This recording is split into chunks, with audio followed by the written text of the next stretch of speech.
Hello there, wrestling fans. Now, there's two things I wanted to discuss. First, I wanted to discuss this. Batista, I Walk Alone. This is a very awesome DVD set. I really enjoy this, especially the documentary. He grew up in Washington, D.C., is a bad area where he came from. The documentary just blew me out of the water. Okay? It's 9 hours of matches, I think. I don't know how long is the documentary, but it has some great photos. I'm very glad they made a set for Batista. Now, we all know that he came from OVW. Excuse me. Then he had his gimmick. I forgot what it was. He had his briefcase with a chain around it, and I think it was money inside of it. I forgot the gimmick at the time. Been a while. But that was not, I think that was not his main character. That was not his main role. I think it was his main role because he was with Devon at the time. And I forgot. It just makes me mad. I can't think. I got block my head. I can't really think, you know what I'm saying, at the time. Sorry.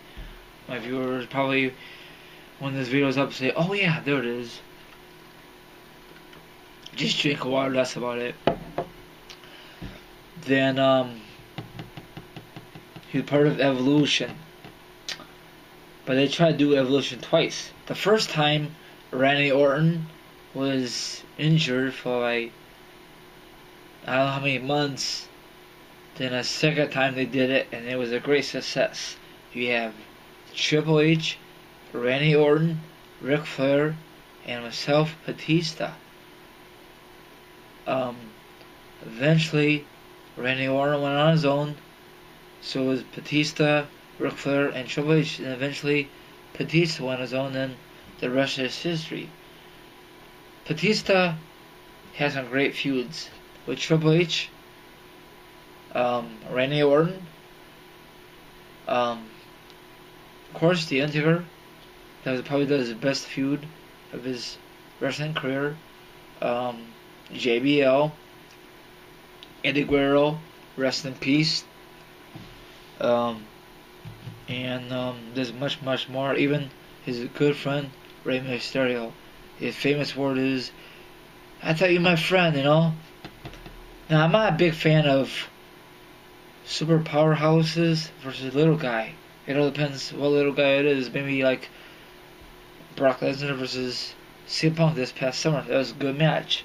Great build up. But, it's what it is. And, of course, he had a very first match against John Cena at SummerSlam '08. That was a very, very good match. You might have a different opinion, and that's when John Cena got hurt in that match.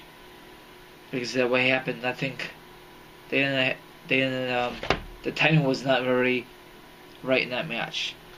But it's a 3-disc DVD set. First, the disc is a documentary. He discussed about evolution, winning the game, family issues. I'm not going any order. I'm just doing randomly. Welcome to SmackDown. When he first went to SmackDown, he made a name for himself on SmackDown because SmackDown's like the B show. Raw is the A show. He discussed about high school. I think his mom was appearing on his DVD. I think, I'm not too sure. So it's good stuff. Then in 2010, he had a match with John Cena at WrestleMania 26. I attended the event. If you believe me or not, there's video footage on my YouTube channel, so check that bad boy out. from Fan Access and other stuff on that channel. I got a lot of views over the years. I'm very surprised. But anyway, at Over Limit, it was between John Cena and Batista, and it was an I Quit match. Of course, John Cena won. So the next night on Raw, he was in this wheelchair, and of course at the time it was Bret the Hitman Hart was the general manager, and it was going to set up for next pay-per-view Fatal 4-Way, and he wants revenge on John Cena, and I don't know, I can't really explain it, and Bret Hart says if you want a revenge on John Cena, you gotta qualify to be in this Fatal 4-Way for the pay-per-view. They say no, so he forfeited. Or actually, Bret Hart made him forfeit or something like that. He forfeited on his own. So Owen Hart, not Owen. I'm sorry. What am I thinking about? Owen Hart. I'm sorry. Rest in peace, Owen Hart. Randy Orton qualified, so eventually he quit. I guess he just got tired of WWE at the time because too much PG bullshit. So all this time he's off WWE programming, and he was doing MMA, and I guess they don't really work for him. I don't know really what's the case. So I guess like last year or year before, Triple H and all them guys are trying to get Dave Batista back, and no word. And I guess that one of the live events spoiled it. It says special guest Batista, and probably get more tickets. So I think they kind of screwed up. I don't know who screwed up or not. They should have kept it hush hush, because if they didn't do that, then WWE will have a special entrance at the Royal Rumble instead of have him a big marquee at January 20th for Raw. You know what I'm saying? If they didn't screw up at a live event, it'd be a different outcome for the Rumble. It'd be a special announcement. You hear his music, 5, 4, 3, 2, 1, and then his music will play. Now it's a different thing. January 20th. Now January 20th. This is my theory. He's gonna come out and says hi to the crowd and all blah blah blah. It's good to be back on Raw for WWE, blah blah blah. And I have an announcement. This Sunday, I will be at the Royal Rumble, because on January 20th, it's a go away home.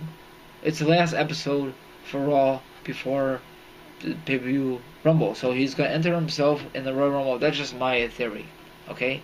Or he wants a winner of John Cena versus Orton for the belt.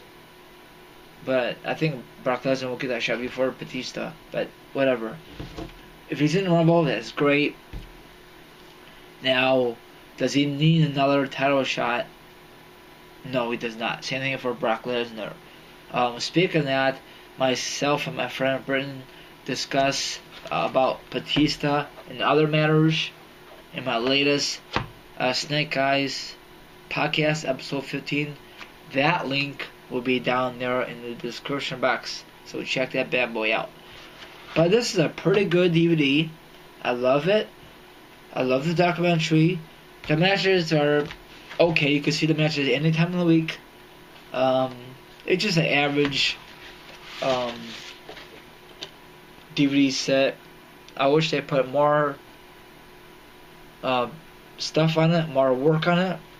Like maybe the pictures, like maybe like him and Taker, him and Eddie Guerrero, rest in peace, or him and Rey Mysterio, but they just have his freaking no tattoo, and that's about it. I'm not really too sure if he's gonna have another set in the future.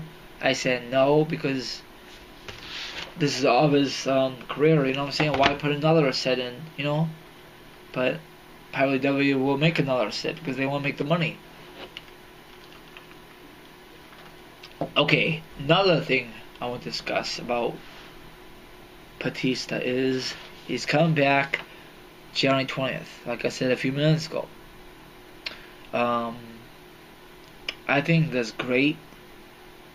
I'm very happy he's back. Um, I don't know. This is a good thing for WWE or a bad thing. It all depends how you look at it. I heard he signed like a 2 year year deal for WWE, so he's gonna be here until SummerSlam or beyond. I don't know if that's really true or not. You know, you can't really believe the rumors. You know what I'm saying? I think he really want to come back to promote his movie in September. Sorry, August, I think, whenever that movie comes out. I don't know what's the name of the movie, so I'm not really too sure. Does anyone know? And I know a while back he was part of like a small role of Smallville. He was the villain. Um, I watched that episode. It was pretty good. And he was in another movie with Vin Diesel this past summer. I didn't see it yet, so I don't know how long did it stay in the theaters. Um, Now, my friend and myself, Britain, discussed about Batista. I know when he was heel, he was I'm sorry about that. He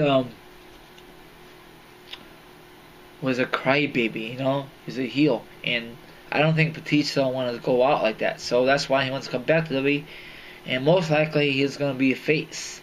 And this whole John Cena and Batista feud never happened. I mean, it did happen, but they didn't want to finish that feud. You know what I'm saying? They want to recreate it. So most likely, he probably will face like Lesnar or someone else. So I don't know what's gonna happen. Um, he's 44 years old. I mentioned this in my podcast recently, so check that bad boy out. And does anyone have this set?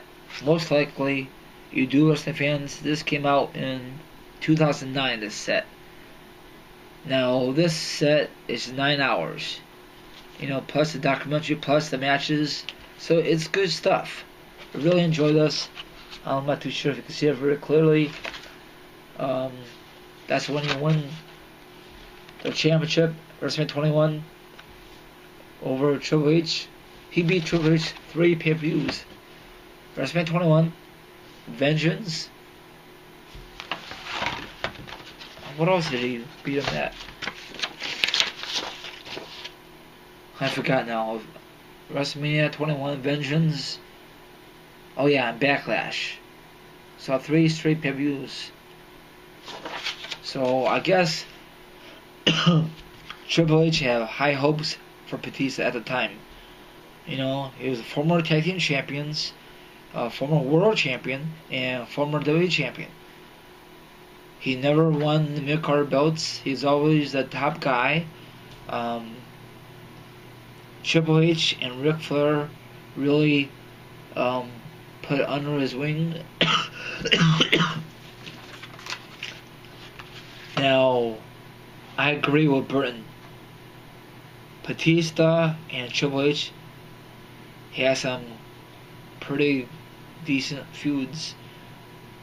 Now, Batista and Orton has some boring ass feuds from my point of view, okay? I don't give a damn what anybody says out there. That's just my opinion. It's just like the same thing what happened with Triple H and Orton. Boring ass feuds. Maybe the first time they met, Triple H and Orton, when he spit on his face, that was a good match. But after that, sucks. But whatever. But this is not about Orton. This is about Batista. Maybe one day I will discuss and review. But that Randy Orton Blu-ray one, maybe I will. I gotta do that. I love the match between Triple H and Batista. Triple H and Taker. I love that match. I gotta rewatch that. The OVW match is pretty good. That's very rare. WWE's got to do more of those rare shit. And his WWE pay-per-view debut match versus Kane. I forgot what pay-per-view was that. Of course, he was with Evolution. I think that was Armageddon that year, '03. I think that's his debut match. Is he a future Hall of Famer? Time will tell. Most likely he will be, because probably Triple H will put a good word for him. I try to take care of my DVDs. Can you guys imagine if this was on Blu-ray also? Probably be better quality. I don't know, it's TV 14. I miss those days. Violence. Damn, I miss those days. So, him and Eddie Guerrero has some great matches. I don't know if they were tag team champions. I don't know if they got that far. So, I gotta rewatch this. Okay, him and Eddie. God, I miss Eddie so bad. So that's about it. I just hopefully big things happen for Batista. Probably most likely the reason he wants to come back really is he's hurting for cash, or he wants to make some extra cash. I don't know. Nobody doesn't know except Batista. I know you're gonna say, Team RI, you have no idea what the hell you say about Batista. Hey, you may be right, you may be wrong, but this is my theory. The reason he wants to come back is just make cash, make extra money. Just like about The Rock. Why he wants to come back the last WrestleManias to promote a movie? I don't know. Maybe, maybe not. Does he really miss the fans? I don't know. I don't want to discuss about The Rock, but I'm getting off subject here. So have a good one. And if you don't have this DVD, I recommend you pick this sucker up. Find it somewhere. Maybe someone wants to get rid of it. Find it on eBay. I don't know how much they going for these days, but I'm out of here. Have a good one. Thanks for watching. Goodbye.